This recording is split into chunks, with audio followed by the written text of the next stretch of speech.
أصحابه وأتباعه. تفكر في شدة الحزن وعمق الهم الذي أصابه عندما قام الجاحدون بتلك المقاطعة الشنيعة السيئة، فمنعوا عنه ومن معه البيرة والمادة حتى بلغهم الجهد ولجأوا إلى أكل الأوراق والجلود، وحتى كان يسمع من وراء الشعب أصوات نسائهم وصبيانهم يتضاغون من الجوع.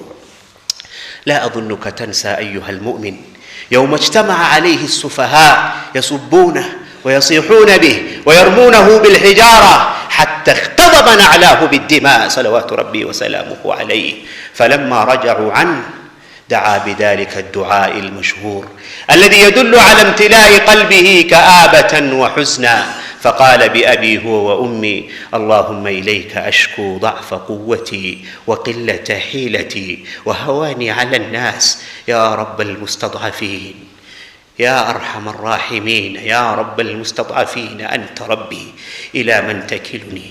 إلى بعيد يتجهمني أم إلى عدو ملكته أمري؟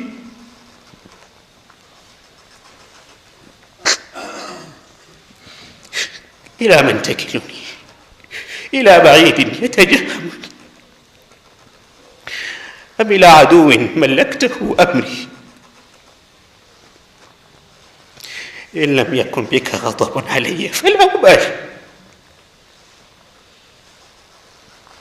ولكن عافيتك هي أوسع لي. أعوذ بنور وجهك الذي أشرقت له الظلمات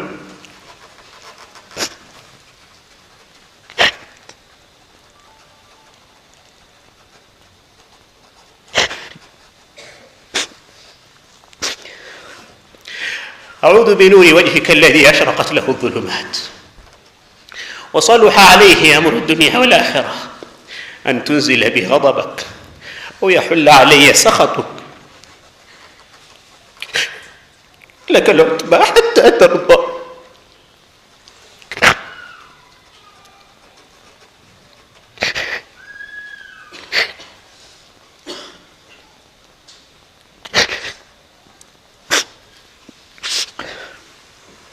لك العتبى حتى ترضى ولا حول ولا قوة إلا بك. ثم خرج الحبيب صلى الله عليه وسلم قاصدا مكة وقد امتلكه الحزن. أتدري لماذا الحزن؟ ليس لما أصابه من آلام وجروح، بل شفقة على من أساء إليه، يحب إسلامهم وسلامتهم. صدق ربنا: وما أرسلناك إلا رحمة للعالمين.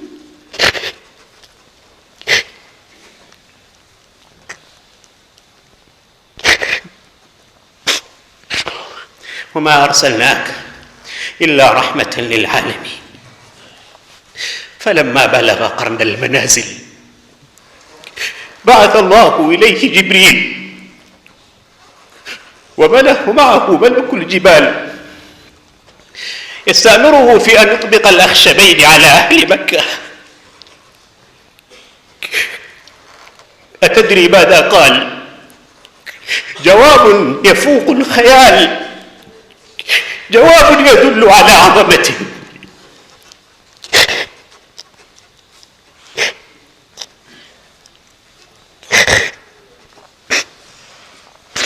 جواب يدل على عظمة ورسوخ في الشهامة كرسوخ الجبال.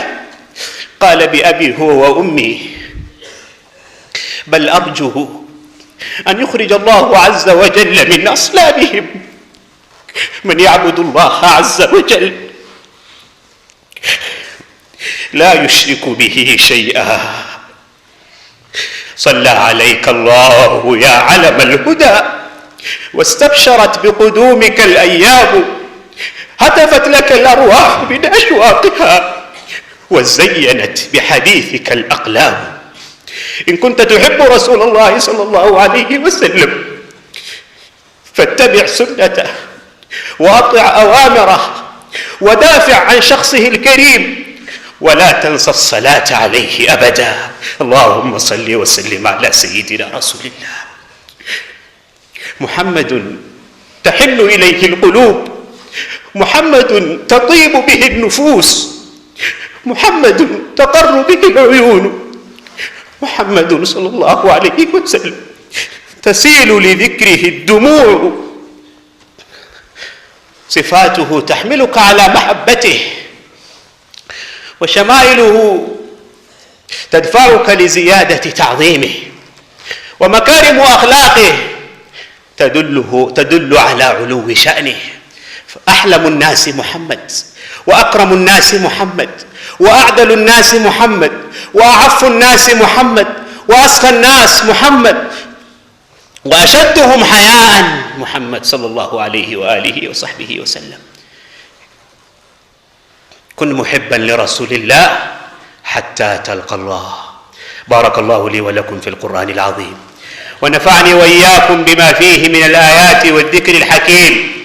أقول ما تسمعون، وأستغفر الله العظيم لي ولكم ولسائر المسلمين من كل ذنب، فاستغفروه إنه هو الغفور الرحيم وهو البر الرؤوف الكريم.